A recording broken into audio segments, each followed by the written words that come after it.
What if I told you that thunder was once a god's temper, that the seasons exist because a mother grieves, that every constellation overhead is a myth frozen in light?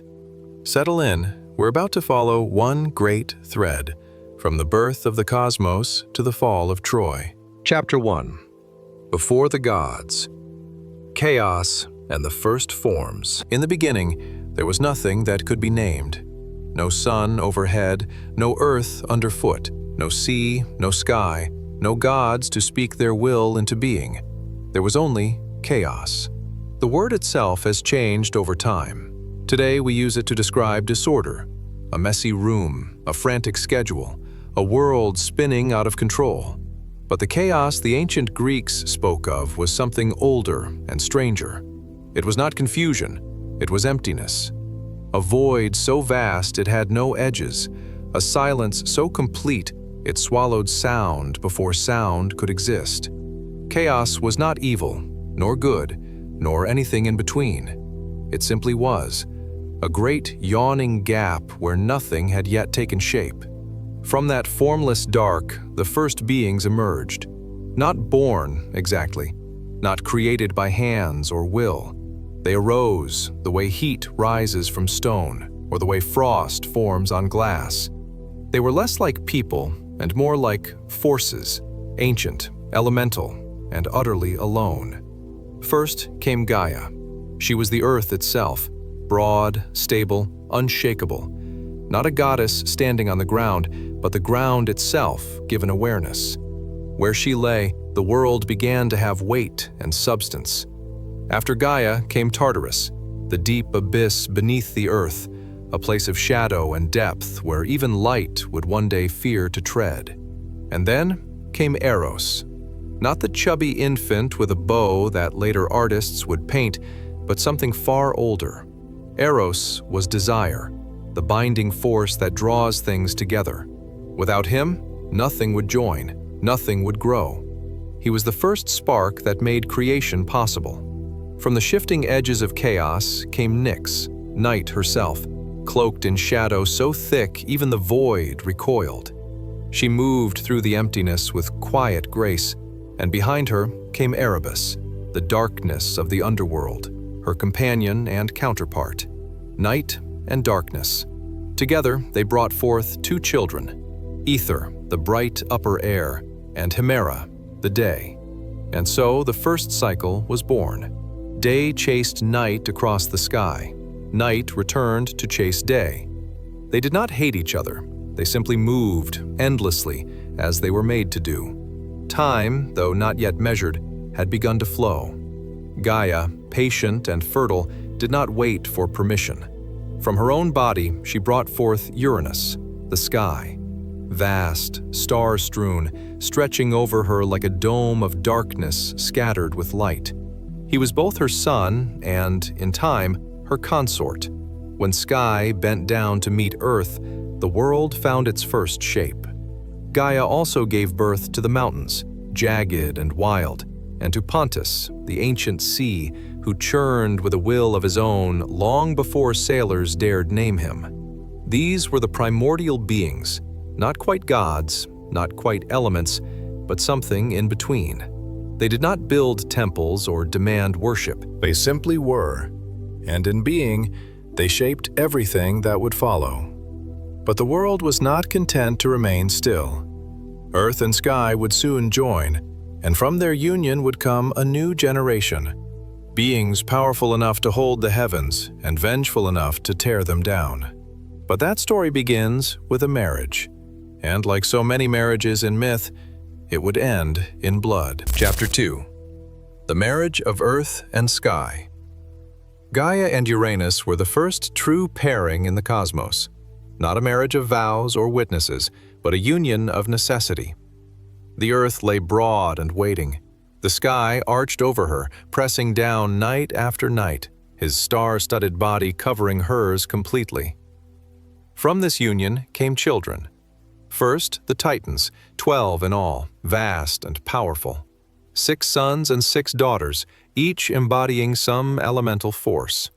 In Hesiod's Theogony, the Titan children are named Oceanus, who would encircle the world in a great river; Coeus and Creus, whose roles were shadowed and unclear; Hyperion, lord of light; Iapetus, father of Prometheus; and Cronus, the youngest, the cleverest, the one who watched and waited. Among the daughters, Thea, who would bear the sun and moon; Rhea, destined to become the mother of gods; Themis, embodiment of divine law; Mnemosyne, the living memory of all things; Phoebe, bright and radiant; and Tethys, who would nurture the seas. These titans were not small or simple. Each carried the weight of creation in their bones. They moved with the force of tides and the patience of stone. But Gaia's womb brought forth others as well. The Cyclopes came next, 3 giants, each with a single eye burning in the center of their brow: Brontes, Steropes, and Arges. They were smiths by nature, strong and uncomplicated, destined to forge weapons that would shake the heavens. And then came the Hecatonchides, the 100-handed ones, 3 brothers, each with 50 heads and 100 arms. Enormous, grotesque, capable of stirring the very foundations of the world when roused. Their names were Cottus, Briareus, and Gyges, though they were rarely spoken aloud. Uranus looked upon these last children, the Cyclopes and the 100-handed ones, and felt not pride, but revulsion. They were too strong, too strange, too much a reminder that creation was not always beautiful. And so, in an act that would define him, Uranus thrust them back into Gaia's womb, deep into the belly of the earth, where no light reached and no voice could carry. He sealed them there, hidden away beneath rock and silence. Gaia groaned beneath their weight. It was not only the physical pain of bearing them within her once more, it was betrayal. Uranus, her consort, her counterpart, had refused to honor the children she had borne. Night after night, he descended upon her, pressing the heavens down to meet the earth, blind to her suffering and deaf to her grief. She endured it as long as she could, but pain, when left to fester, becomes rage, and rage, when given shape, becomes vengeance. From her own flesh, Gaia fashioned a weapon, a great sickle of adamant, a metal harder than iron and sharper than truth. Its edge gleamed even in darkness. She called her Titan children together and spoke plainly. "Your father has wronged me. He has caged your brothers. He has silenced the womb that bore you. Who among you will aid?" Me? One by one, the Titans turned away. They feared Uranus. He was the sky, vast, untouchable, all-encompassing. To strike him seemed impossible. To defy him seemed madness. But Cronus, the youngest, stepped forward. His voice was calm, his eyes were steady. "I will do it," he said. "Give me the blade." Gaia handed him the sickle, and together they set the trap. She waited for Uranus to descend as he always did, laying himself across her in the dark. And from the shadows, Cronus rose. With one swift motion, he brought the sickle down. The sky shook with Uranus's cry as the blade bit deep, severing the source of his power. Cronus cast the bloodied flesh into the sea, and it fell in a spray of crimson foam.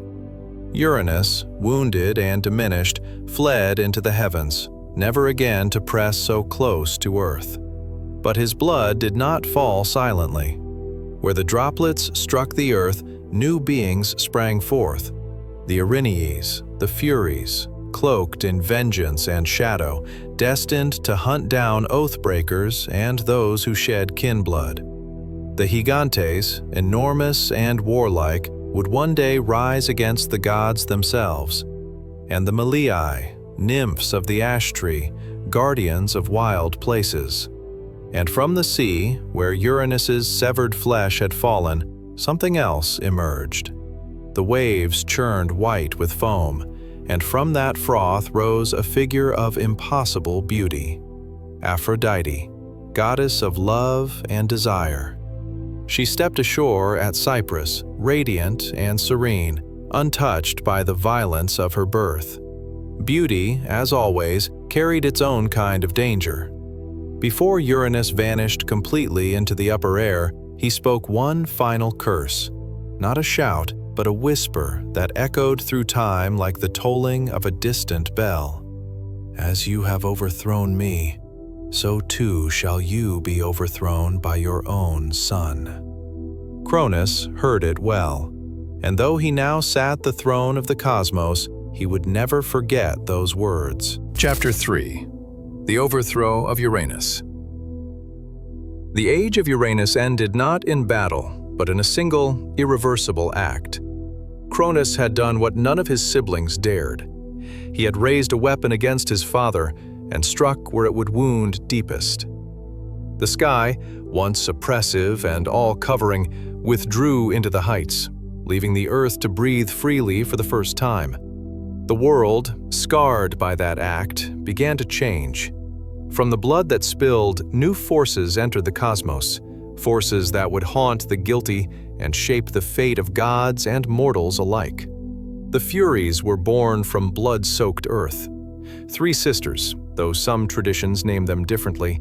They are most often called Alecto, Megira, and Tisiphone.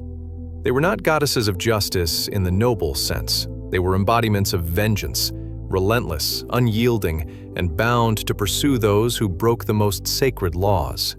Kinslayers, oath-breakers, those who dishonored parents or betrayed guests.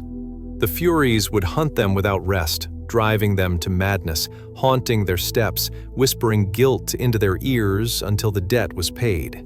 Even gods feared them, for they answered to no throne. They answered only to blood. The Gigantes, too, rose from those droplets. These were not the Titans, though they shared their scale. The giants were something wilder, something born of violence rather than creation. They were enormous, warlike, and would one day rise up in rebellion against Zeus and the Olympians in a conflict known as the Gigantomachy. But that war lay far in the future. For now, they stirred in the deep places of the earth, waiting. And the Meliae, nymphs of the ash tree, emerged as well, quiet, watchful spirits of the forests. Ash wood would one day be used to make spears, and so these nymphs became tied to both growth and warfare, life and death intertwined. But it was the birth in the sea that would shape the world most profoundly. Aphrodite rose from the foam where Uranus's flesh had fallen. Some later poets would claim she was the daughter of Zeus and Dione, a more palatable origin. But in Hesiod's telling, her birth is far stranger and older. She came from violence, from the sea, from the mingling of divine flesh and salt water. She stepped onto the shore at Cyprus, and wherever her feet touched the sand, flowers bloomed. Eros and Himeros, desire and longing, accompanied her from the moment she emerged. She was beauty itself, but not the kind that brings peace. Hers was the beauty that topples kings, that sparks wars, that drives mortals and gods alike to ruin. She would be called golden. She would be called laughter-loving. She would be called foam-born. And in time, her presence would unravel Troy. But for now, the world was still young. Cronus stood victorious, the sickle hidden away, his father's curse echoing faintly in his mind. He had freed his siblings. He had freed his mother from torment. He had claimed dominion over the cosmos. And yet, even in triumph, the seed of his downfall had already been planted. Prophecy, once spoken, does not forget. Cronus took the throne that Uranus had held, and for a time he ruled with strength and cunning. He did not repeat his father's cruelty immediately. He did not imprison his siblings or press the sky down upon the earth. But he remembered the curse. As you have overthrown me, so too shall you be overthrown by your own son. It was not a threat. It was a certainty. And Cronus, who had struck down his father to free his mother and siblings, would one day do worse to protect himself. The age of the Titans had begun. It would be remembered as a golden time, a time when the earth gave freely, and mortals, when they finally came into being, lived without war or hunger. But golden ages, like all things touched by prophecy, do not last forever. Cronus would take a wife, he would father children, and one by one, he would devour them. Not out of hatred, not out of cruelty, out of fear. Chapter 4. The Age of Cronus and His Fear. Cronus ruled from a throne no mortal eye would ever see. The age that followed his victory was later called the Golden Age, a time of abundance and ease when the earth required no plow and the harvest came without sweat. In Hesiod's Works and Days, the men of the Golden Age lived like gods themselves. They knew no pain, no sickness, no old age. When death came, it was gentle, like sleep, and their spirits lingered as guardians, watching over the world they had left behind. It was a world without war, without kings, without the grinding weight of labor. And Cronus, for all his cunning and his crime, presided over it with a steady hand. But he was not at peace. The words his father had spoken, "You too shall be overthrown by your own son," haunted him. They whispered through his dreams. They echoed in the silence between thunderclaps. He could not unhear them. Cronus took a wife, as rulers must.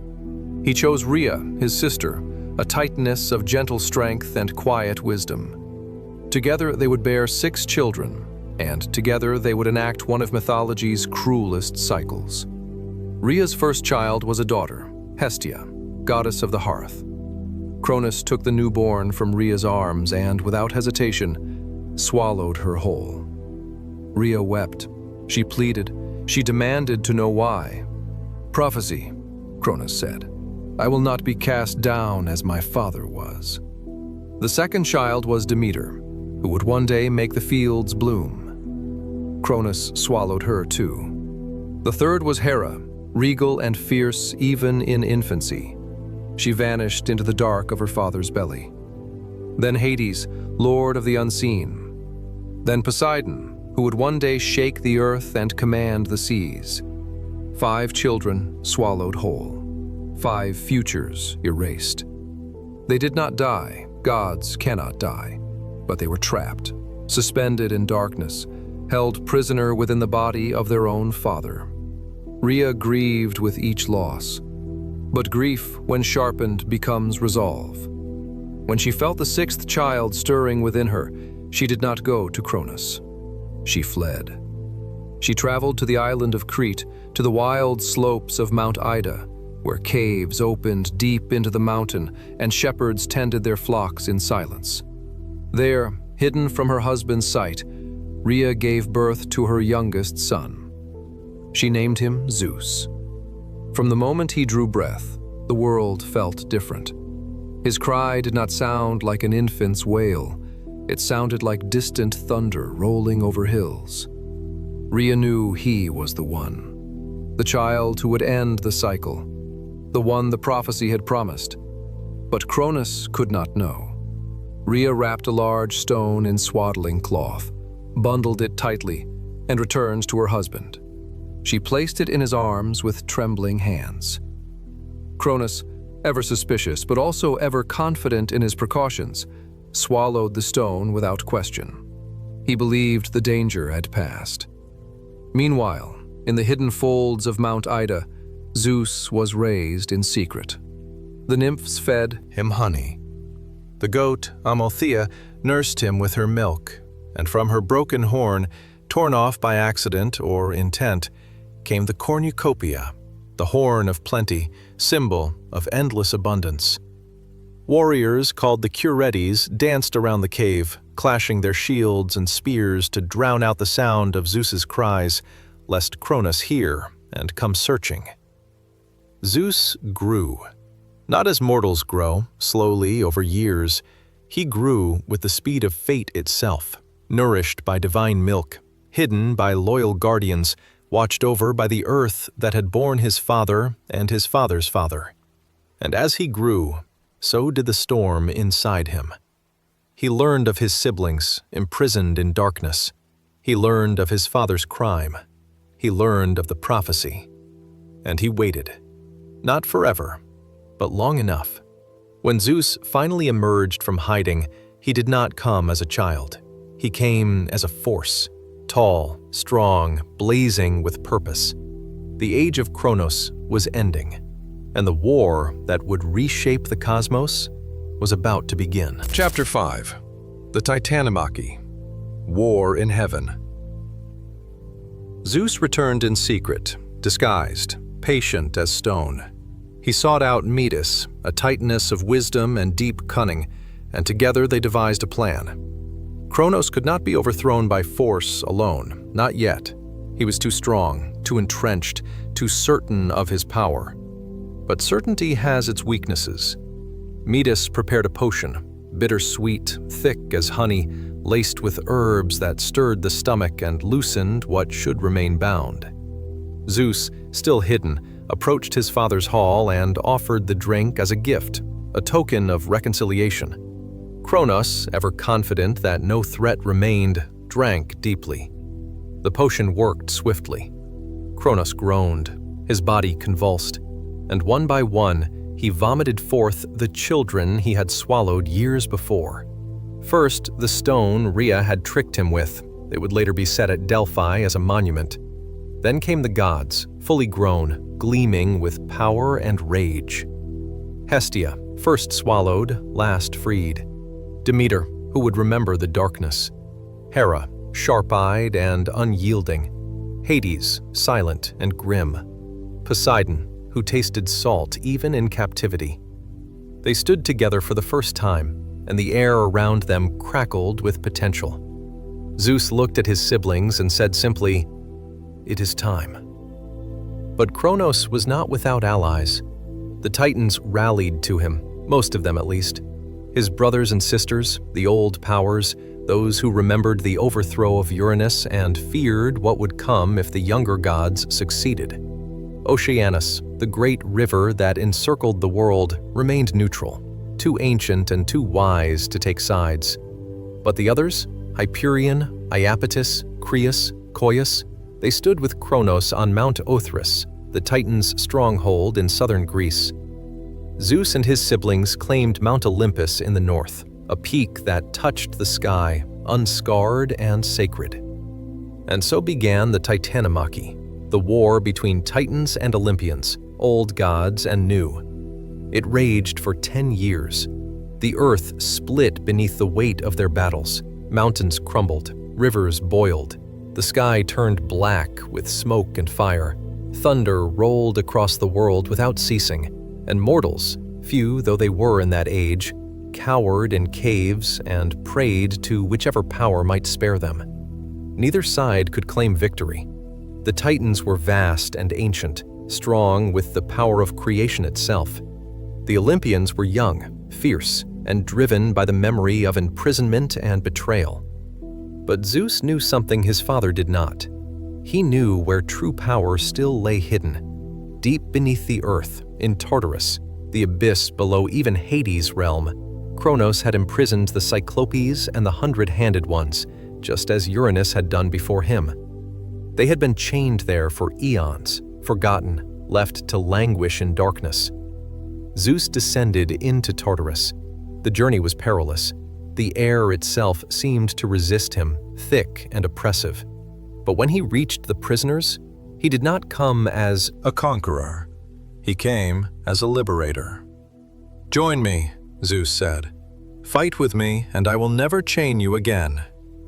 The Cyclopes, grateful and eager, agreed at once. They were smiths, masters of forge and flame, and they set to work immediately. For Zeus they crafted the thunderbolt, a weapon of pure lightning, crackling with the power of the storm. For Poseidon, the trident, with which he could command the seas and shatter cliffs. For Hades, a helm of darkness, which made the wearer invisible even to the eyes of gods. The 100-handed ones, Codus, Briareus, and Gyges, joined the fight as well. Each of them could hurl 100 boulders at once, raining stone upon the Titans like a landslide, like the wrath of the earth itself. With these new allies, the tide turned. Zeus hurled his thunderbolt, and the sky split open. Poseidon struck the ground with his trident, and the seas rose in fury. Hades moved unseen through the battlefield, sowing confusion and terror. The hundred-handed ones tore mountains from their roots and cast them down upon the Titans. The war reached its climax on the plains between Othrys and Olympus. Cronus fought to the last, but prophecy, once spoken, cannot be undone. The Titans fell. Zeus did not kill them. Gods cannot die, but he cast them down into Tartarus, the same abyss where they had once imprisoned the Cyclopes and hundred-handed ones. There they were bound in chains that would never rust, behind gates of bronze that would never open. The hundred-handed ones became their jailers, standing guard for all eternity. A few Titans were spared. Prometheus and his brother Epimetheus had sided with Zeus during the war, and they were allowed to walk free. Themis, who embodied divine law, had also chosen the side of the Olympians and was honored for it. But the old order was broken. The sky cleared, the earth stilled, the seas calmed, and Zeus, son of Cronus, grandson of Uranus, great-grandson of chaos itself, stood victorious. The age of the Titans had ended. The age of Olympus had begun. But even Zeus, mighty as he was, would learn that power, once seized, must always be guarded, and that thrones, no matter how high, are never entirely secure. Chapter 6. The Division of the Cosmos. When the war ended and silence returned to the world, the victors faced a new question: who would rule? Zeus had led the rebellion. He had freed his siblings, armed them, and brought the Titans to their knees. But he was not the eldest. Hestia held that title, first swallowed and last freed. And he had two brothers, Poseidon and Hades, who had fought beside him, who had bled and struggled and earned their place at the table of power. The cosmos was vast. It could not be held by one alone, not without sowing the seeds of another war. And so the three brothers, Zeus, Poseidon, and Hades, gathered to divide the world. They did not argue. They did not negotiate. They cast lots. It was a sacred act, guided not by chance but by fate itself. 3 realms for 3 kings, and the dice would decide. When the lots were drawn, the world was split. To Zeus fell the sky. He became lord of the heavens, master of weather and storm, king of thunder and rain. His voice would echo in lightning. His will would move the clouds. The eagle became his symbol, soaring high above all, untouchable and sharp-eyed. Zeus claimed Mount Olympus as his seat, and from its heights he would rule gods and mortals alike. To Poseidon fell the sea. All oceans, all rivers, every spring that bubbled up from the earth, these became his domain. With his trident, forged by the Cyclopes, he could shatter coastlines, calm storms, or summon waves tall enough to swallow cities. He built a palace beneath the waves, wrought of coral and gold, hidden in the deeps where light barely reached. There he ruled over creatures both beautiful and terrible, sea nymphs, dolphins, serpents, and things older than memory. Sailors would pray to him before every voyage. They would pour wine into the waves and whisper his name, hoping for safe passage. Poseidon was not a patient god. His moods shifted like the tides. But he kept the seas, and the seas, in their own way, kept the world in balance. To Hades fell the underworld. It was not the prize most would choose, but Hades took it without complaint. He was the eldest of the 3 brothers, quiet and stern, and he understood the necessity of death. His realm lay beneath the earth, beyond the reach of sun and star. It was not a place of fire and torment. That would come later, in other traditions. In Greek thought, the underworld was a shadowed land where the dead wandered as shades, pale echoes of who they had been in life. Hades ruled there with grim dignity. He judged no one. That task would fall to others. He simply kept the dead within his borders and ensured the living did not trespass. He wore the helm of darkness, which made him unseen, and he was called by many names: Hades, the unseen one; Pluto, the wealthy, for all the gold and gems hidden beneath the earth belonged to him. Men feared him, but they did not hate him. He was just. He broke no oaths. He played no favorites. Of all the gods, Hades was perhaps the most reliable. The earth itself, the soil, the mountains, the forests, was left as common ground. No single god claimed it wholly. Mortals would walk there. Nymphs and spirits would dwell there. Gods would descend when they wished. It was a shared space, a middle ground between sky, sea, and shadow. And so the world found its order. Zeus called the gods to Olympus, and one by one they came. His sisters arrived first: Hestia, who would tend the eternal hearth at the center of every home; Demeter, whose steps would make the grain grow tall; Hera, who would become his queen, though the marriage would be fraught with jealousy and betrayal. Then came the younger gods, born after the war or brought forth in strange and wondrous ways. Athena, who sprang fully grown from Zeus's head after he swallowed her mother, Metis.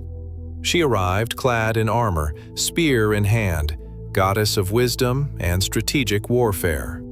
Apollo and Artemis, twin children of Zeus and the Titaness Leto, born on the floating island of Delos after Hera's jealousy drove Leto across the world in search of sanctuary. Apollo, golden and bright, god of prophecy, music, and healing. Artemis, swift and silver, goddess of the hunt and wild places. Ares, god of war, not the noble kind, but the bloody, chaotic kind. Son of Zeus and Hera, though beloved by neither. Hephaestus, the craftsman god, born lame. Some say Hera bore him alone in retaliation for Athena's birth. Others say Zeus cast him from Olympus in disgust. Either way, he found his place at the forge, building wonders with hammer and flame. Aphrodite, born from sea foam, who needed no invitation. Where she walked, desire followed, and even Olympus could not resist her. Hermes, the quickest and cleverest of them all, son of Zeus and the nymph Maia.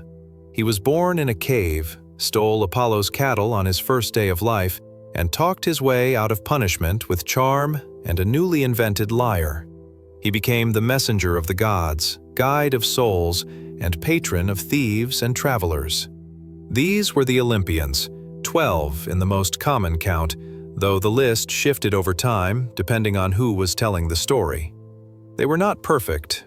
They quarreled, schemed, loved, and betrayed one another. They meddled in mortal affairs, took sides in wars, and demanded worship. But they ruled. From the heights of Olympus, they watched the world below. And the world below, slowly waking to its own potential, began to fill with life. Mortals, when they finally came, would look up at the stars and wonder. They would tell stories of the gods who shaped the heavens. They would build temples, offer sacrifices, and pray for favor. And the gods, for better or worse, would listen. But the relationship between gods and mortals was never simple. It began with a theft, a betrayal, a gift wrapped in defiance. It began with fire, and with Prometheus, the Titan who refused to bow. Chapter 7. Prometheus and the Gift of Fire. Not all Titans were chained in Tartarus. Prometheus had sided with Zeus during the war, and for that he was spared. But his loyalty to Olympus was not born of love or fear. It was born of foresight. His name meant exactly that, forethought. He saw farther than most, thought longer, questioned deeper. And when he looked at the world the gods had won, he saw something missing. Mortals. Humans had not yet been created, or if they had, they were weak, scattered, barely more than animals shivering in caves. In some traditions, Prometheus himself shaped the first men, molding them from clay beside a riverbank, breathing life into mud and giving them the form of gods, upright, thoughtful, capable of wonder. In other tellings, mortals arose on their own, part of the natural order, but still helpless against the elements. Either way, Prometheus looked upon them and felt something the other gods did not: pity. Humans had no claws, no fangs, no thick fur to shield them from winter. They were soft, slow, and vulnerable. They huddled in the dark, cold and frightened, while the beasts of the world hunted them without mercy. Prometheus went to Zeus and asked that mortals be given a gift, something to help them survive. "Give them fire," he said. Zeus refused. The king of the gods had only recently seized his throne. He was wary of new powers rising beneath him, and he saw in mortals not promise, but peril. "Let them live," Zeus said, "but let them remain as they are. Fire belongs to the gods." Prometheus did not argue, but he did not obey either. In secret, he climbed to Olympus and stole a flame from the forge of Hephaestus. He hid it inside the hollow stalk of a fennel plant, carried it down from the mountain, and gave it to humanity. For the first time, fire burned in mortal hands. Light pushed back the darkness. Heat drove away the cold. With fire, humans could cook food, forge tools, shape metal. They could build, think, plan. With fire came language, art, ritual. With fire came civilization itself. Zeus discovered the theft swiftly, and his fury was terrible. To punish mortals, he commanded the gods to create a woman. Hephaestus shaped her from clay, crafting her with the same care he gave to his finest works. Aphrodite gave her beauty and charm. Athena dressed her in shimmering robes and taught her weaving. Hermes gave her a cunning mind and a persuasive voice. She was called Pandora, all gifted, for every god had contributed something to her creation. And Zeus gave her a sealed jar, with strict instructions never to open it. Then he sent her to Epimetheus, Prometheus's brother. Epimetheus, whose name meant afterthought, was the opposite of his sibling in every way. Where Prometheus planned ahead, Epimetheus acted on impulse. Where Prometheus saw consequences, Epimetheus saw only the present moment. Prometheus had warned him, "Accept no gifts from Zeus." But when Epimetheus Saw Pandora, he forgot every warning. He took her into his home, and for a time they lived in peace. But Pandora's curiosity grew. The jar sat in the corner, sealed and silent, and she could not stop thinking about it. What could be so important that it must remain hidden? What could be so dangerous that even Zeus himself had sealed it? One day, she opened it, and from the jar poured every sorrow the world had ever known: disease and plague, hunger and pain, envy, hatred, madness, despair, toil that bent the back, and grief that broke the heart, old age which withered the strong, death which claimed all in the end. These evils spilled out into the world like smoke from a fire too long confined, spreading across the earth, settling into every corner where humans lived.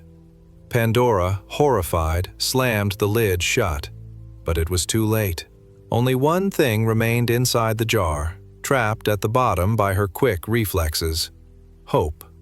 Some say it was mercy that kept hope sealed, that without it, humanity would have no reason to endure. Others say it was cruelty, that hope was the cruelest curse of all, keeping mortals alive in a world now filled with suffering. Either way, the Golden Age was over. Humanity, once carefree and blessed, now knew pain. They worked, they aged, they died. And Prometheus, who had given them fire and defied Zeus for their sake, would pay the highest price. Zeus ordered him chained to a mountain peak at the edge of the known world. Some say the Caucasus, others a nameless crag lost to time. There, bound in adamantine chains that could never break, Prometheus endured his punishment. Each day, an eagle, born of the monster Typhon or sent by Zeus himself, descended upon him and tore open his side, feasting on his liver. Each night, because he was immortal, the liver grew back, and each morning the torment began again. He could not die. He could not escape. He could only endure. And yet, even in chains, Prometheus did not repent. He knew a secret, a prophecy, one Zeus feared above all others, that one day the king of the gods would father a son destined to overthrow him, just as Zeus had overthrown Cronus, and Cronus had overthrown Uranus. Prometheus knew the name of the woman who would bear that child, and Zeus, for all his power, could not force the secret from him. So the Titan remained chained, suffering but unbowed, while far below, mortals lit their fires and told stories of the god who had loved them enough to burn. Chapter 8. Pandora and the Jar of Sorrows. Pandora's story does not end with the opening of the jar. It begins there. Before she lifted the lid, the world was still recognizable as a place touched by the Golden Age. Mortals lived simply, but without the crushing weight of labor or the shadow of inevitable death. After she opened it, everything changed. The evils that poured out were not abstract. They were tangible, immediate, and relentless. Illness crept into homes where health had once been assured. Fevers burned, coughs rattled, bodies weakened and failed. Hunger gnawed at bellies where food had always been plentiful. Fields that once gave freely now demanded sweat and prayer. Envy turned neighbor against neighbor. Hatred bloomed where indifference had been. Arguments became feuds. Feuds became blood. Old age bent the backs of those who had once stood tall. Skin sagged, hair grayed. Strength drained away like water from a cracked vessel. And death, final, unyielding, inevitable, claimed everyone in the end. No one was spared. This was the punishment Zeus had designed for humanity, the price they paid for Prometheus's defiance. But the story of Pandora herself is more complicated. In Hesiod's telling, she is less a villain and more a tool, a beautiful trap crafted by the gods and sent to ensnare Prometheus. She was not evil. She was curious. Curiosity, after all, is a deeply human trait. It drives discovery, art, philosophy. But it also drives us to open doors that should remain closed. Pandora opened the jar not out of malice, but out of need, the need to know. And in knowing, she changed the world. When she realized what she had done, she wept. She tried to gather the evils back, to stuff them into the jar and seal it again. But they were gone, scattered across the earth, impossible to recall. Only hope remained. Trapped at the bottom of the jar, still sealed inside. The ancient Greeks debated what this meant. Some saw hope as a consolation, the one mercy Zeus allowed. As long as hope remained, humans could endure. They could plant seeds even when the harvest seemed uncertain. They could build even when the storms came. They could love even when loss was inevitable. Others saw hope as another cruelty. Because hope, they argued, keeps us trapped in cycles of suffering. It makes us believe that tomorrow will be better, that the next season will bring relief, that someday, somehow, the pain will end. But the pain never fully ends. Hope, in this reading, is the final curse, the thing that keeps mortals striving in a world designed to break them. Hesiod does not tell us which interpretation to choose. He simply tells the story and leaves us to sit with it. Pandora lived on, the first mortal woman in many traditions, the mother of countless generations. Her name would be remembered not with warmth, but with warning. She was the one who opened the jar. She was the one who let suffering into the world. But she was also human, flawed, curious, and caught between the will of the gods and the consequences of her own actions. In that way, she was like all of us. The age of innocence was over. The age of struggle had begun. Mortals would no longer live like gods. They would work, suffer, age, and die. But they would also build, create, love, and dream. And the gods, watching from Olympus, would see in humanity something both pitiful and fascinating. They were weak, but they endured. They were mortal, but they mattered.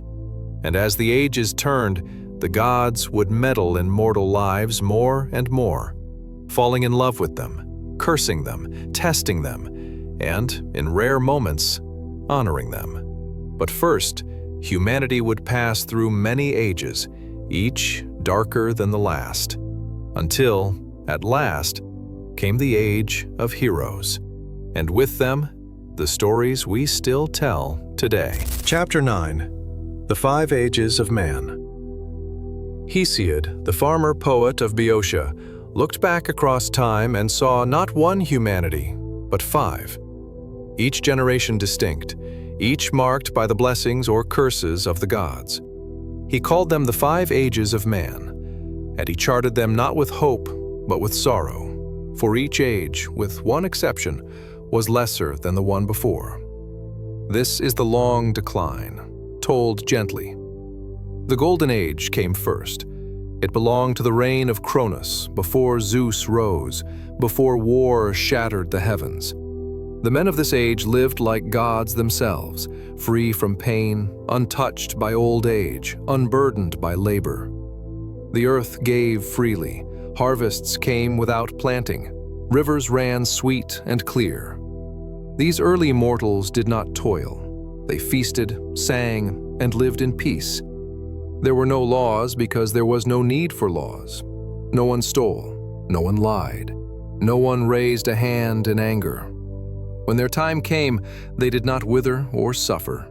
Death came to them as sleep comes to the tired, gentle, natural, without fear. And when they died, their spirits did not fade.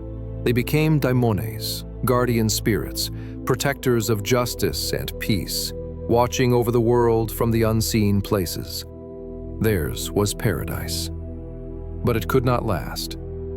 The Silver Age followed, and it was dimmer. Zeus now ruled, and the men of this age were lesser. They lived long, some say 100 years in childhood alone, but they were foolish, arrogant, and slow to mature. When they finally grew into adulthood, they refused to honor the gods.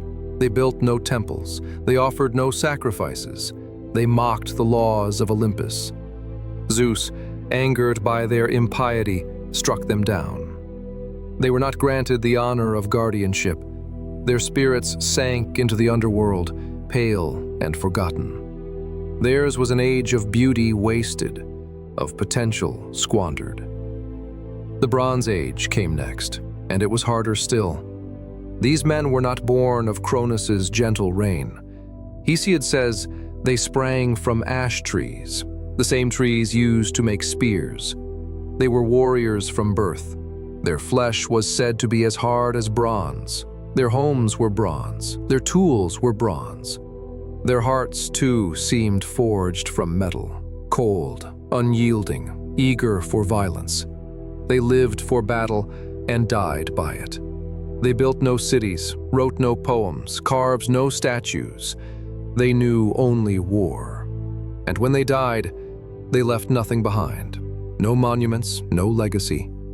They sank into Hades without memory, without echo. Even the gods did not mourn them. But then came something unexpected. The heroic age was not part of the decline. It was a bright spark, an interruption in the darkening pattern.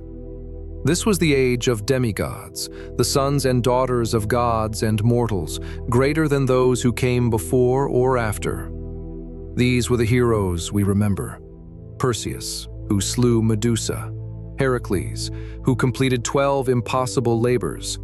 Theseus, who killed the Minotaur, Jason, who sailed for the Golden Fleece, Atalanta, the swiftest of mortals, Bellerophon, who rode Pegasus, and the warriors of Troy, Achilles, Hector, Ajax, Odysseus.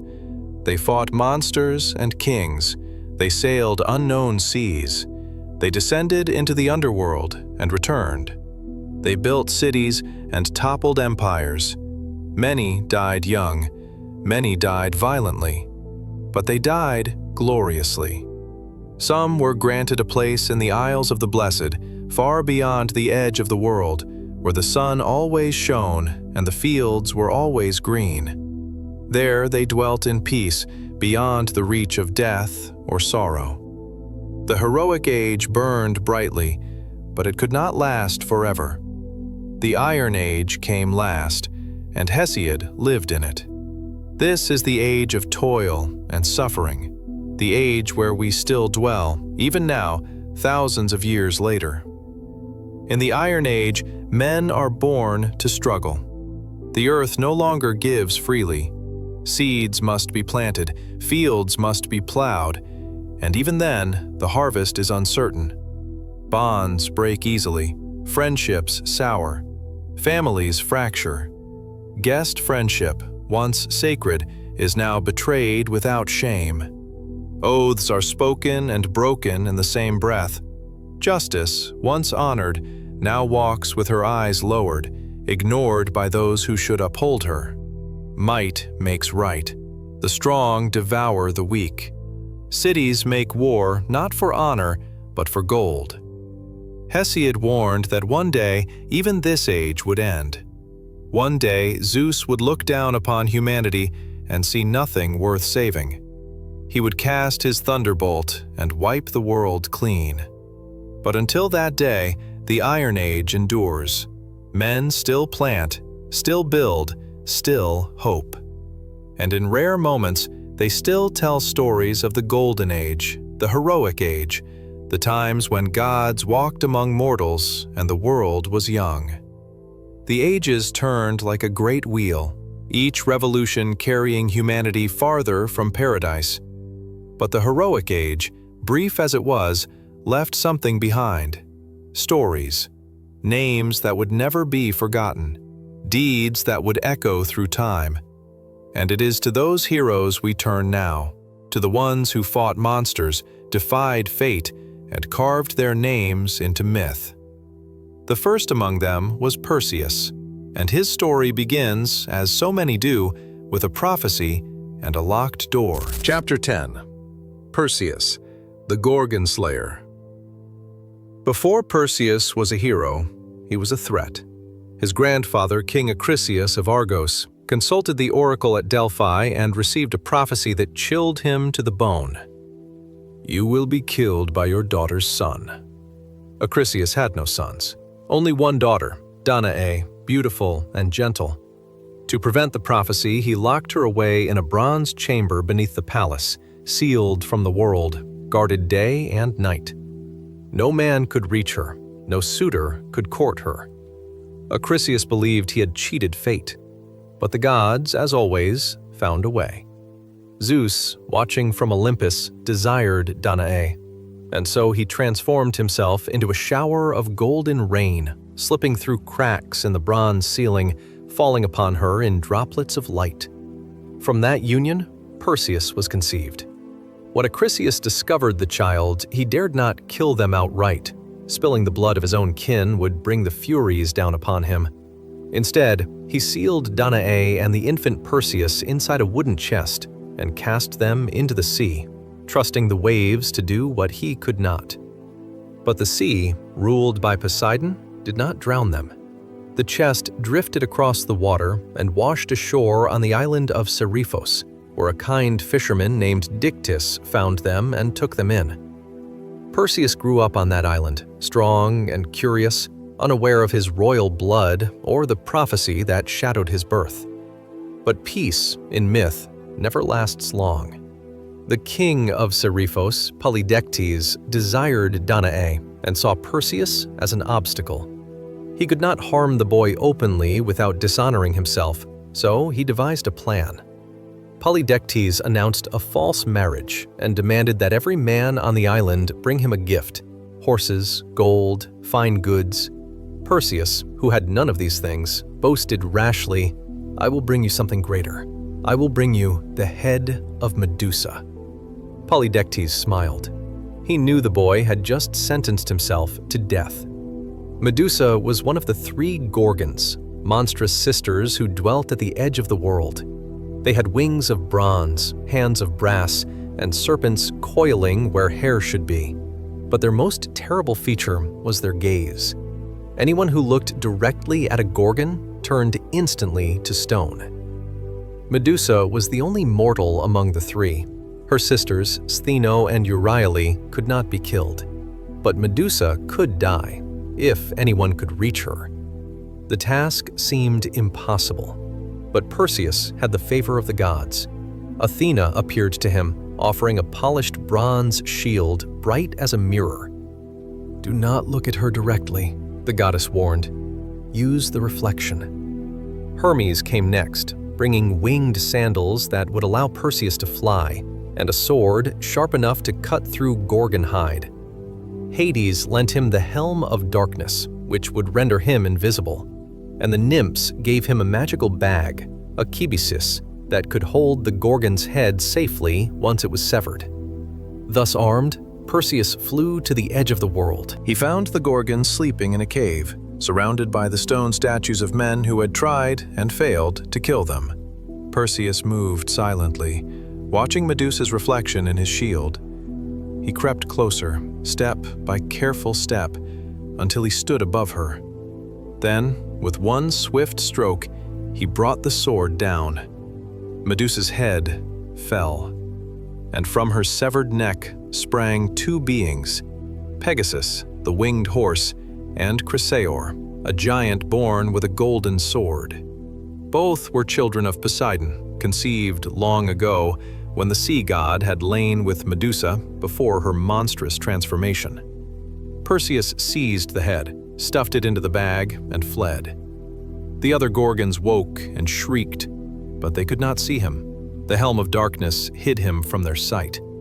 He flew across the sea, the winged sandals carrying him swiftly. On his journey home, Perseus came upon a woman chained to a rock by the shore. Andromeda, princess of Ethiopia, offered as a sacrifice to a sea monster sent by Poseidon. Her mother, Queen Cassiopeia, had boasted that she was more beautiful than the Nereids, the sea nymphs.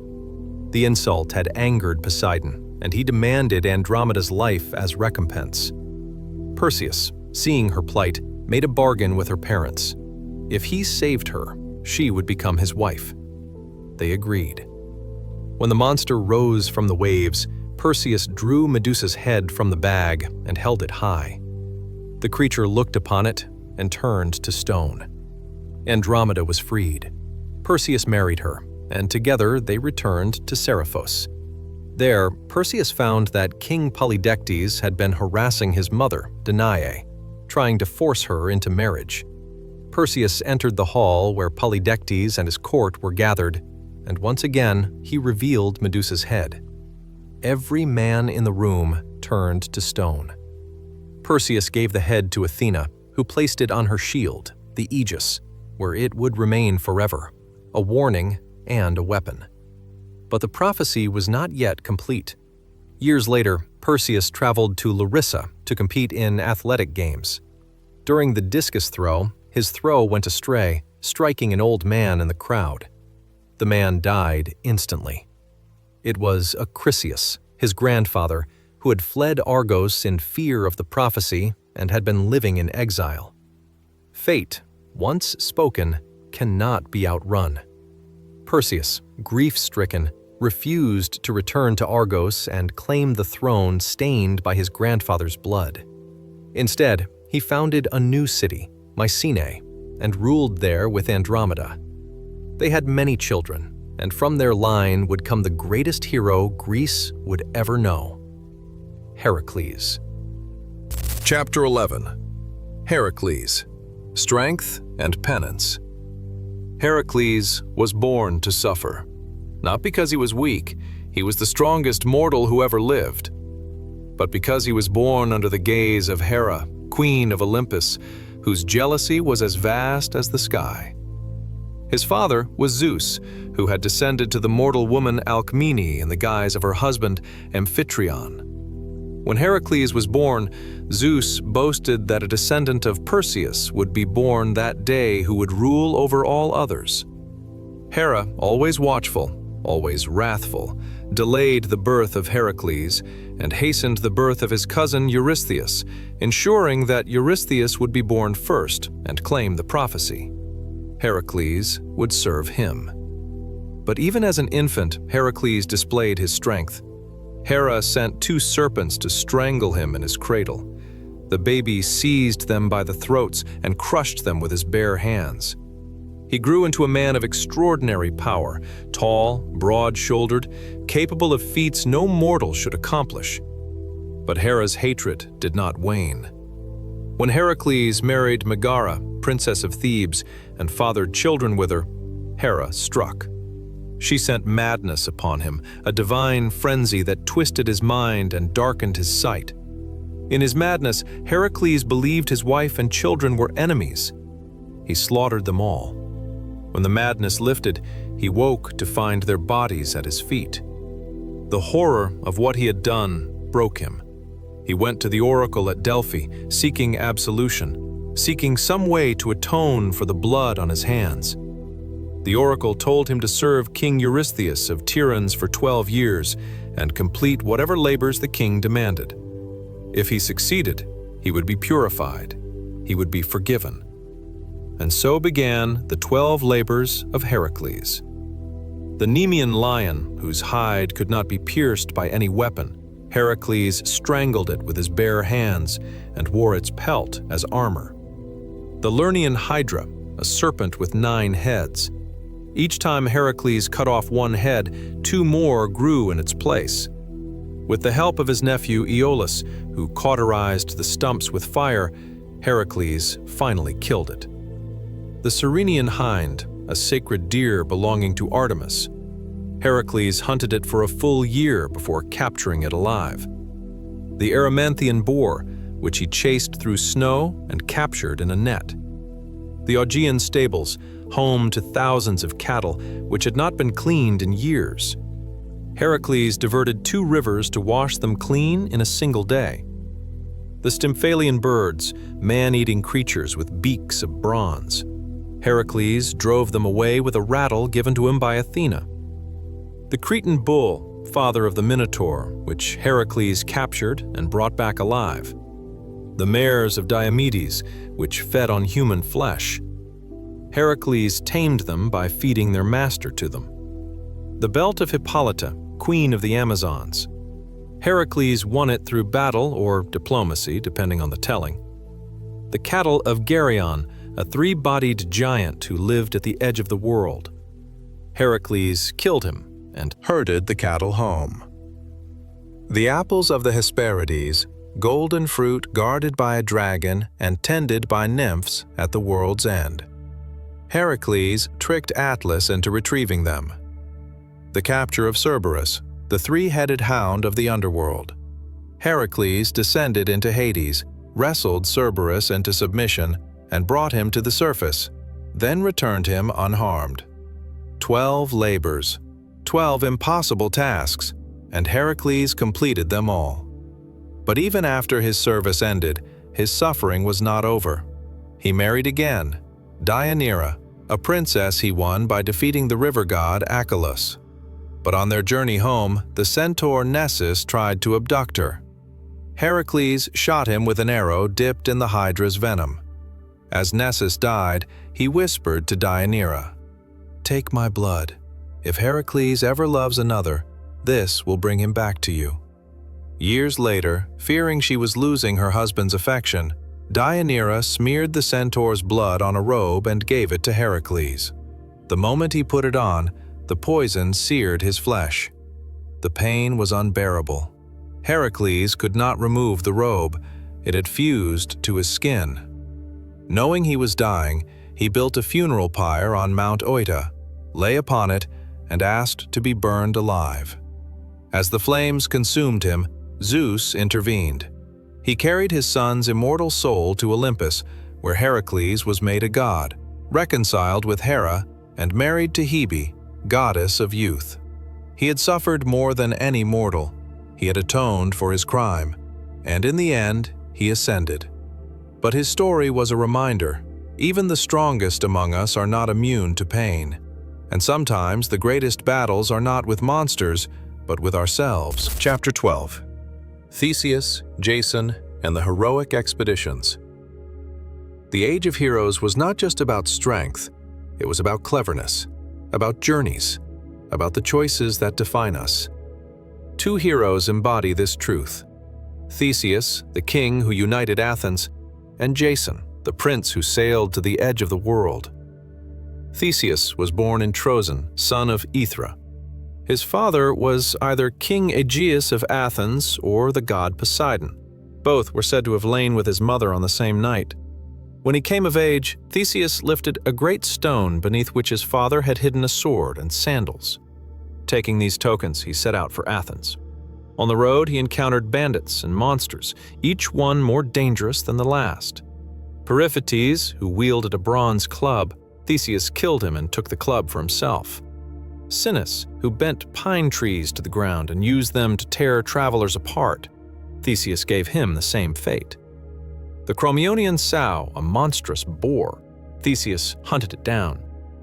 Sciron, who forced travelers to wash his feet, then kicked them off a cliff, Theseus kicked him first. Cercion, who wrestled travelers to death, Theseus defeated him in single combat. And Procrustes, who stretched or cut his guests to fit his iron bed. Theseus made him lie in his own bed and cut him to size. By the time Theseus reached Athens, his reputation had arrived before him. King Aegeus welcomed him, though the king did not yet know this was his son. But Medea, the sorceress who had fled from Jason and taken refuge in Athens, recognized Theseus and saw him as a threat. She tried to poison him at a banquet, but Aegeus saw the sword Theseus carried, the one he himself had hidden years ago, and knocked the cup from his son's hand. Theseus was welcomed. Medea was exiled again. But Athens was not at peace. Every 9 years, the city was forced to send 7 youths and 7 maidens to Crete as tribute to King Minos. There they were fed to the Minotaur, a creature half man, half bull, kept in a labyrinth so complex that no one who entered ever found their way out. Theseus volunteered to be among the tribute. He sailed to Crete, determined to kill the Minotaur and end the cycle of sacrifice. When he arrived, Ariadne, daughter of King Minos, fell in love with him. She could not bear to see him die. So she gave him a ball of thread and whispered instructions. Tie one end to the entrance of the labyrinth, unwind it as you walk, and follow it back when the deed is done. Theseus entered the maze, thread in hand. In the darkness he found the Minotaur, a monstrous thing, breathing heavily, reeking of blood and old bones. They fought.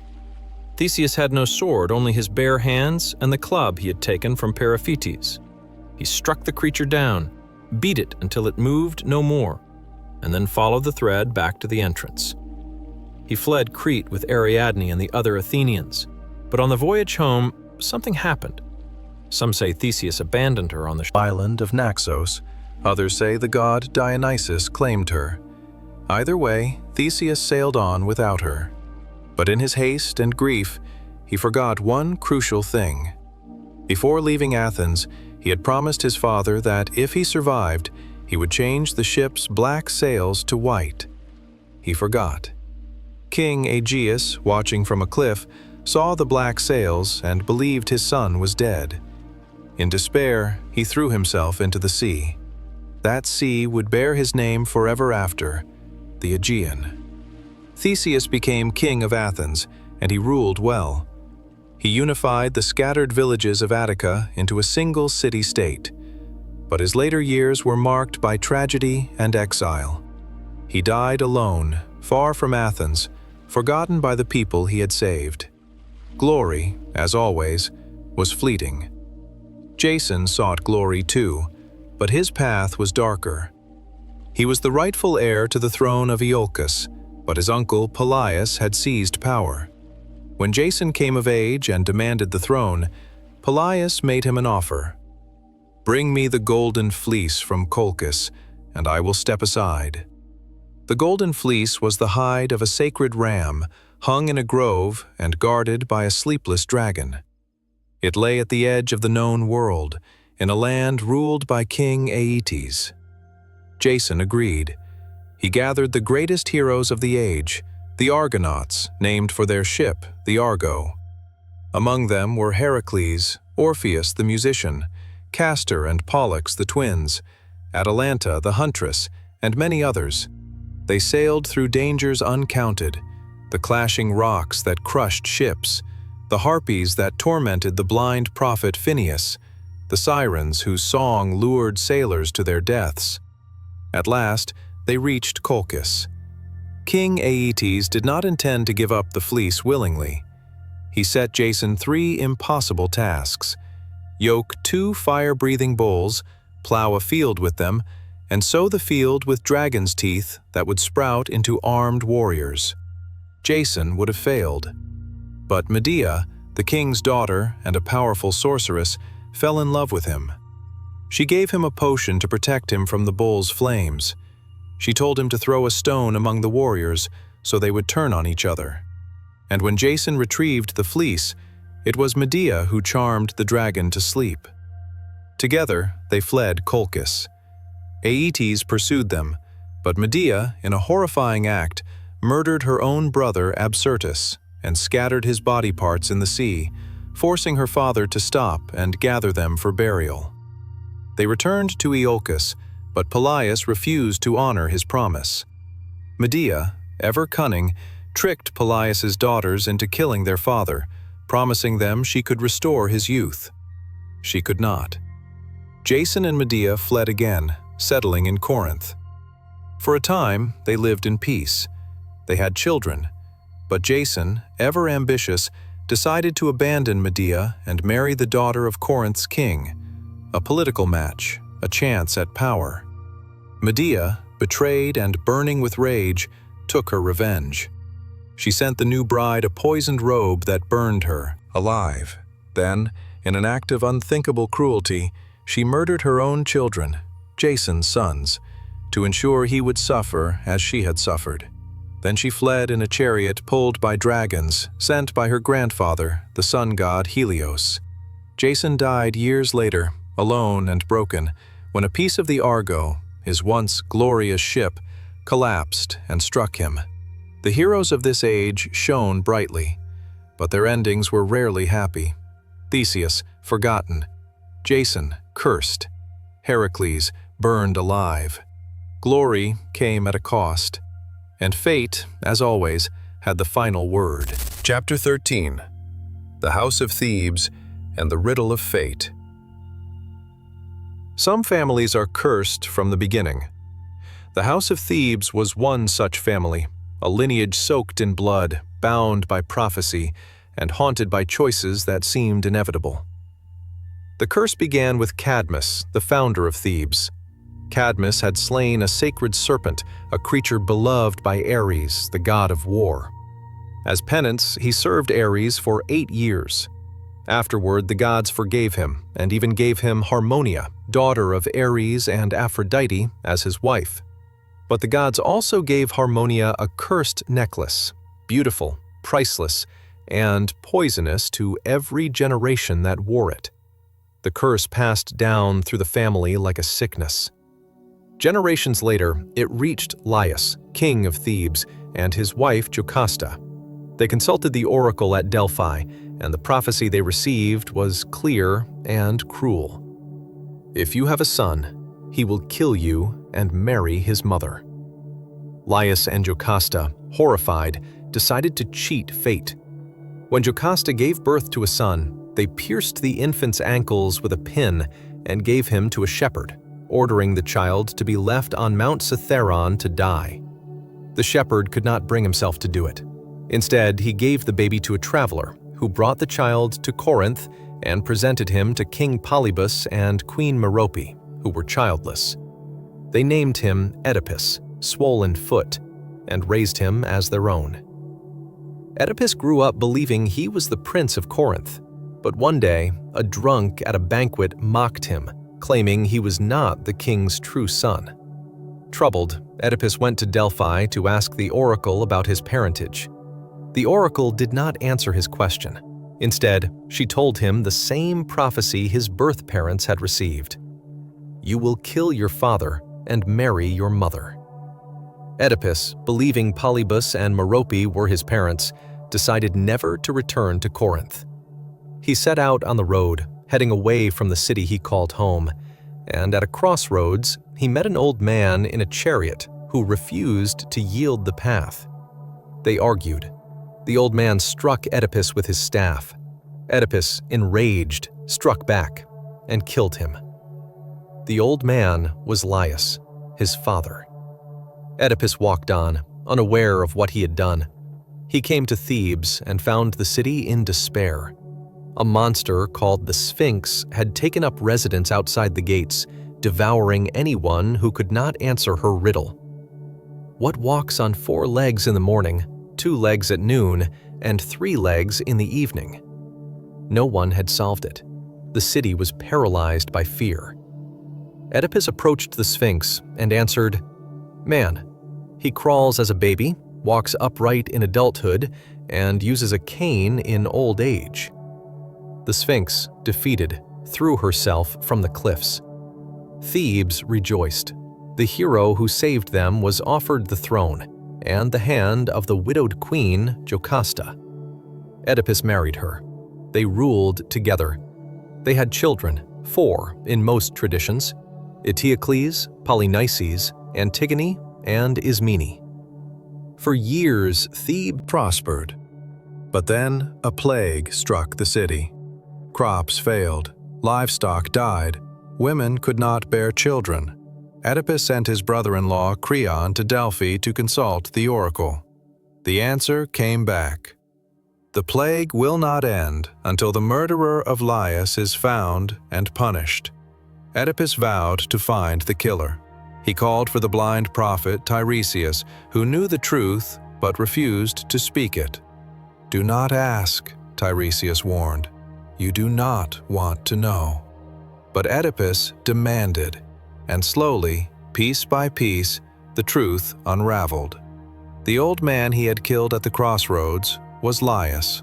The woman he had married was Jocasta. His wife was his mother. His children were also his siblings. He had fulfilled every word of the prophecy, despite every attempt to avoid it. Jocasta, unable to bear the horror, hanged herself. Oedipus, in his anguish, took the golden pins from her robe and drove them into his own eyes, blinding himself.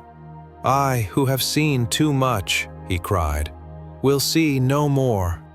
He was exiled from Thebes, wandering as a blind beggar, guided by his daughter Antigone.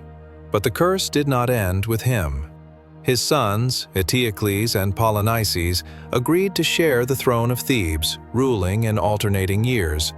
But when Eteocles' year ended, he refused to step down. Polynices gathered an army and marched on Thebes, the famous 7 against Thebes. The brothers met in single combat at the city gates and killed each other, each dying by the other's sword. Creon, who became king after their deaths, declared that Eteocles would be buried with honor, but Polynices, who had brought foreign armies against his own city, would be left unburied, his body food for dogs and birds. Antigone, loyal to her brother, defied the order. She buried Polynices herself, sprinkling dust over his body and performing the proper rites. For this, Creon sentenced her to death. She was sealed in a tomb, left to die alone in the dark. When Creon finally relented, warned by Tiresias that the gods were angry, it was too late. Antigone had hanged herself. Creon's son, Haemon, who had been betrothed to Antigone, killed himself in grief. Creon's wife, learning of her son's death, also took her own life. The curse of Thebes claimed them all. Prophecy, once spoken, cannot be outrun. Fate, once set in motion, cannot be stopped. and the house of Thebes, like so many great families in myth, burned itself out from within. Chapter 14. The Origins of the Trojan War. The Trojan War did not begin with armies or sieges. It began with a wedding. Peleus, a mortal hero, was to marry Thetis, a sea nymph. The gods themselves attended the celebration on Mount Pelion: Zeus, Hera, Athena, Poseidon, Apollo, and all the rest. But one goddess was not invited: Eris, goddess of discord and strife. She was chaos incarnate, the one who sowed division wherever she went. The gods had deliberately left her out, hoping to avoid trouble. But Eris came anyway. She arrived uninvited, holding a single golden apple. Across its surface were inscribed 3 words: "To the fairest." She tossed it onto the banquet table and vanished. Immediately, 3 goddesses reached for it. Hera, queen of the gods, wife of Zeus, embodiment of regal power. Athena, goddess of wisdom and war, Zeus's favorite daughter. Aphrodite, goddess of beauty and desire, born from sea foam. Each believed the apple was meant for her. None would yield. Zeus wisely refused to judge between them. He knew that whichever goddess he chose, the other 2 would never forgive him. Instead, he appointed a mortal to decide. Paris, a prince of Troy, was tending sheep on Mount Ida, far from the city. He was young, handsome, and had no idea he was about to change the course of history. Hermes led the 3 goddesses to him and explained the situation. Paris would choose the fairest, and the winner would receive the apple. Each goddess offered him a bribe. Hera promised him power, dominion over all of Europe and Asia, kingship beyond imagining. Athena offered him wisdom and glory in battle, victory in every war he waged, fame that would never fade. Aphrodite offered him something simpler: the love of the most beautiful woman in the world. Her name was Helen. Paris chose Aphrodite. The moment he handed her the apple, the fate of Troy was sealed. But there was one problem. Helen was already married. She was the wife of Menelaus, king of Sparta, and the daughter of Zeus himself, born when the god came to her mother, Leda, in the form of a swan. Helen's beauty was legendary. When she came of age, every prince in Greece sought her hand. Her mortal father, King Tyndareus, feared that whichever suitor he chose, the others would wage war out of jealousy. So he made them all swear an oath, the oath of Tyndareus. Each suitor vowed that if any man wronged Helen or her husband, they would all come to his aid, no matter the cost. Menelaus was chosen and the other suitors went home. But the oath remained. Paris, guided by Aphrodite, traveled to Sparta as a guest of Menelaus. The laws of guest friendship, xenia, were sacred in the ancient world. A guest was to be treated with honor, and the guest in turn was to respect the host's home. Paris violated that sacred bond. While Menelaus was away, Paris seduced Helen, or abducted her, depending on who tells the story. Some say Helen went willingly, swept away by Aphrodite's power and Paris's charm. Others say she was taken by force, a victim of divine meddling. Either way, Paris brought her to Troy. Menelaus, returning home to find his wife gone, was enraged. He called upon the oath, and one by one, the kings of Greece answered. Agamemnon, Menelaus's brother and king of Mycenae, took command. He was the most powerful king in Greece, ambitious and ruthless. Odysseus, king of Ithaca, came reluctantly. He had tried to feign madness to avoid the war, but was tricked into revealing his sanity. Achilles, the greatest warrior alive, joined the fleet. He knew from prophecy that if he went to Troy, he would die young, but win eternal glory. If he stayed home, he would live a long, quiet life, but be forgotten. He chose glory. Ajax, massive and strong, Diomedes, fierce and favored by Athena, Nestor, the wise old king, Patroclus, Achilles' closest companion, and many others. 1,000 ships gathered at the port of Aulis, ready to sail for Troy. But the winds would not blow. Agamemnon had offended the goddess Artemis by killing one of her sacred deer, or by boasting he was a better hunter, or simply because fate demanded sacrifice. The seer Calchas delivered the price. The winds will not blow until you sacrifice your daughter, Iphigenia. Agamemnon, desperate to sail, lured his daughter to Aulis under the pretense of marrying her to Achilles. When she arrived, he brought her to the altar. Some say he killed her. Others say Artemis, at the last moment, replaced her with a deer and carried Iphigenia away to serve as a priestess. Either way, the winds came. The fleet sailed. And the war, which would last 10 years, which would kill countless heroes, which would end in fire and blood and the destruction of a great city, began. All because of an apple.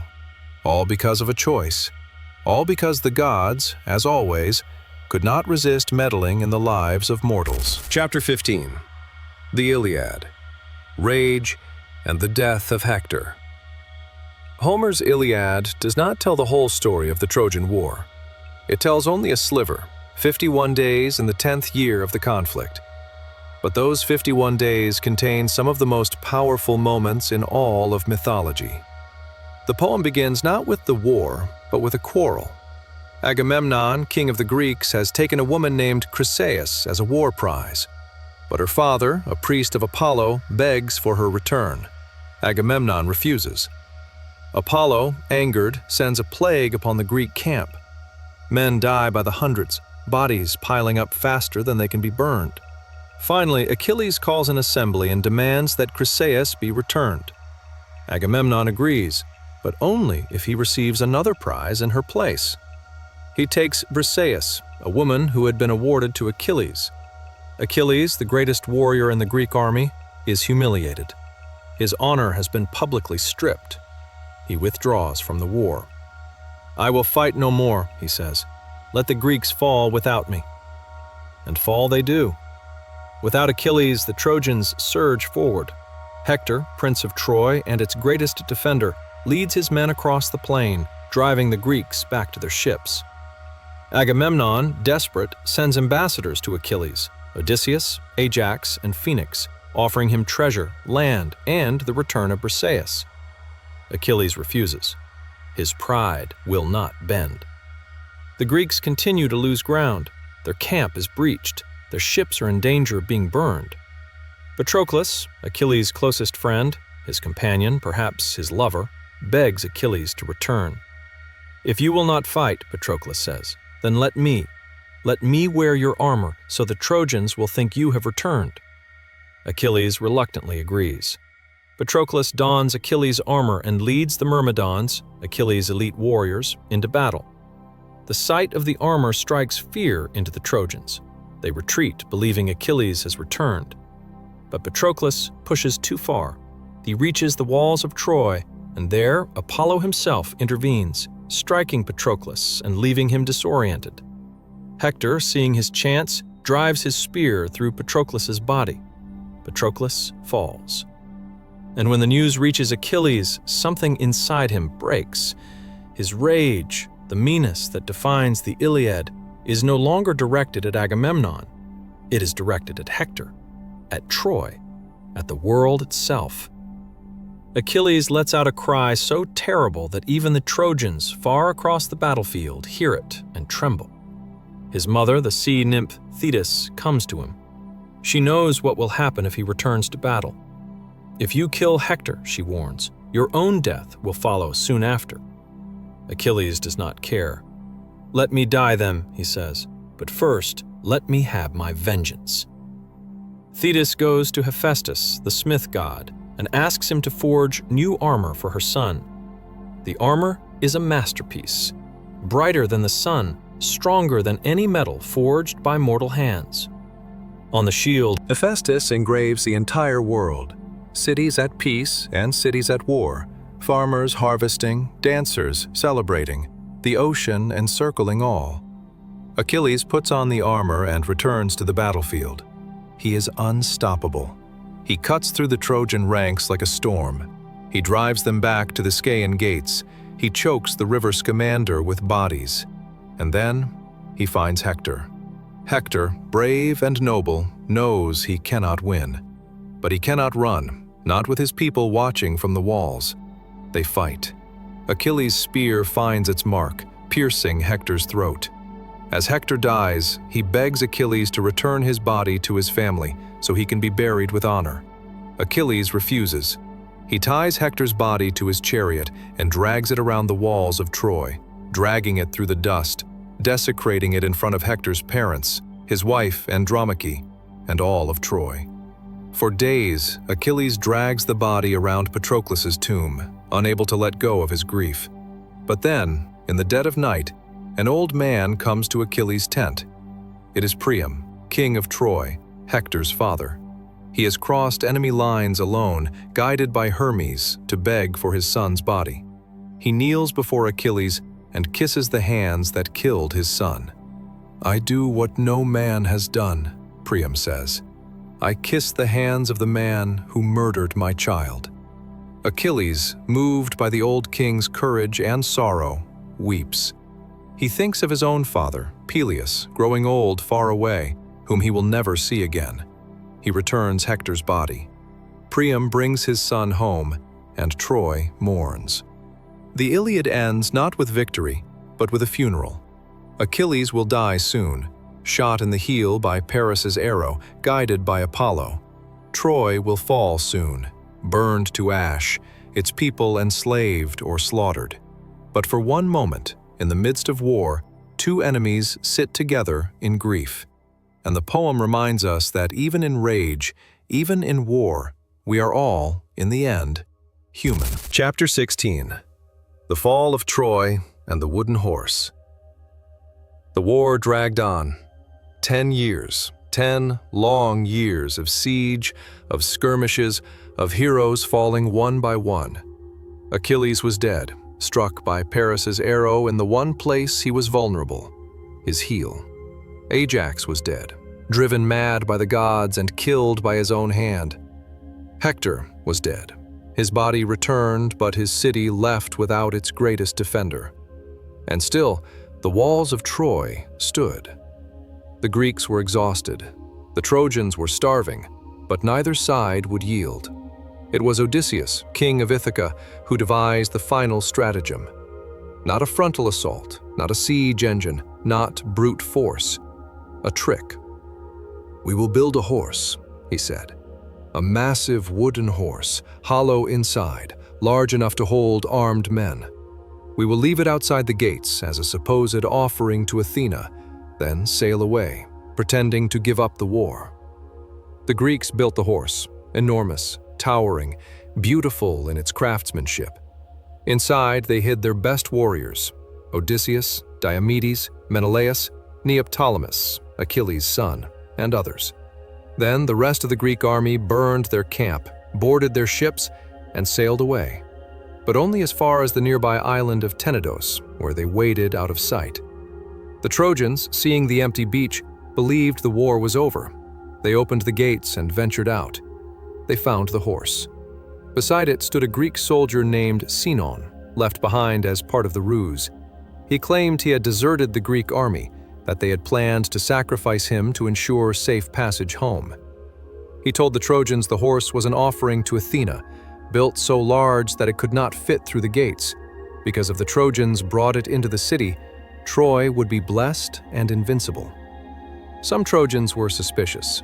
Laocoon, a priest of Poseidon, warns them, "I fear the Greeks, even when they bear gifts." He hurled a spear at the horse's side. But before he could convince the city, two massive serpents rose from the sea, sent by Athena, or Poseidon, depending on the source. They wrapped around Laocoon and his two sons, crushing them to death. The Trojans took this as a sign that the gods wanted the horse brought inside. They tore down part of the city wall to make room and dragged the horse through the gates. That night, Troy celebrated. They feasted, drank, sang, and danced, believing the war was finally over. And when the city fell into drunken sleep, Sinon crept to the horse and opened the hidden door. The Greek warriors climbed out silently. They signaled the fleet, which had returned under cover of darkness, and opened the gates from within. the Greek army poured into Troy. What followed was not a battle, it was a slaughter. The Trojans, unarmed and unprepared, were killed in their homes, in their beds, in the streets. King Priam, the old man who had begged Achilles for Hector's body, was dragged to an altar and butchered. Astyanax, Hector's infant son, was thrown from The city walls, killed so he could never grow up to avenge his father. Cassandra, princess and prophetess, who had warned that the horse was a trap but was cursed never to be believed, was dragged from the temple of Athena and assaulted. Andromache, Hector's widow, was taken as a slave. The women of Troy, wives, daughters, mothers, were divided among the victors as prizes. The city burned. Flames climbed the towers, consumed the palaces, turned the great walls black with soot. By dawn, Troy was ash. The war was over. Menelaus reclaimed Helen. Agamemnon prepared to sail home with his spoils. The Greeks had won. But victory, as they would soon learn, came with a price. Chapter 17. The Long Road Home and the Fading of the Gods. The Greeks sailed home as conquerors, but the journey back would prove more perilous than the war itself. Agamemnon, king of Mycenae, returned to find his wife Clytemnestra waiting for him with a smile and a blade. She had not forgiven him for sacrificing their daughter Iphigenia. She had taken a lover, Aegisthus, and together they plotted revenge. When Agamemnon entered the palace, she offered him a bath. As he relaxed, unarmed and vulnerable, she threw a net over him and stabbed him to death. His homecoming lasted less than an hour. Menelaus, who had started the war to reclaim Helen, wandered for years before finally returning to Sparta. He and Helen lived out their days in uneasy peace, but their marriage was a shadow of what it had been. Odysseus, the cleverest of the Greeks, would suffer the longest. His journey home took 10 years, as long as the war itself. He faced the Cyclops Polyphemus, the witch Circe, the sirens, the monsters Scylla and Charybdis, and the wrath of Poseidon, who hated him for blinding his son. He lost all his men. He lost his ships.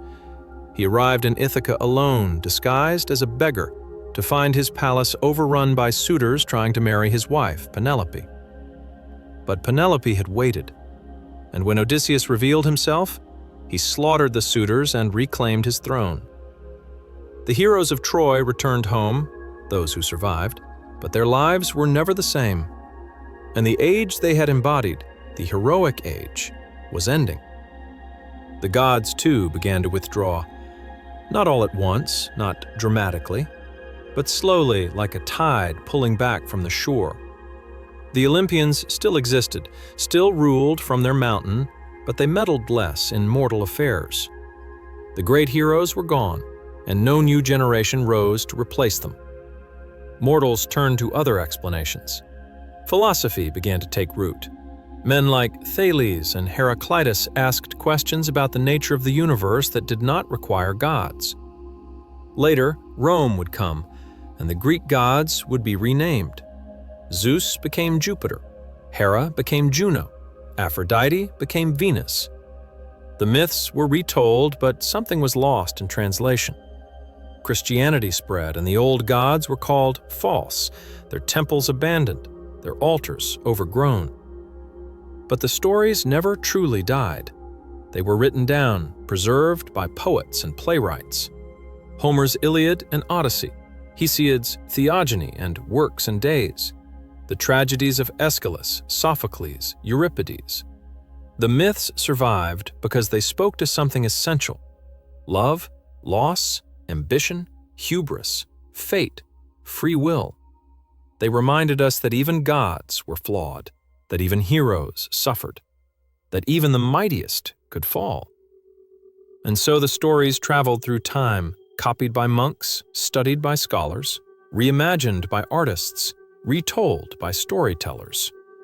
They reached the Renaissance, the Enlightenment, the modern age. They reached us. And here, tonight, as you listen, they will reach you. The world has changed. The gods no longer sit on Olympus. The heroes no longer walk the earth. But the thread that connects chaos to the Trojan War, that binds Prometheus to Achilles, that runs through Pandora and Perseus and Oedipus, that thread still holds. The myths are old, but they are not dead. They are here, in the quiet, in the dark, in the space between waking and sleep. Rest now. The stories will still be here when you wake.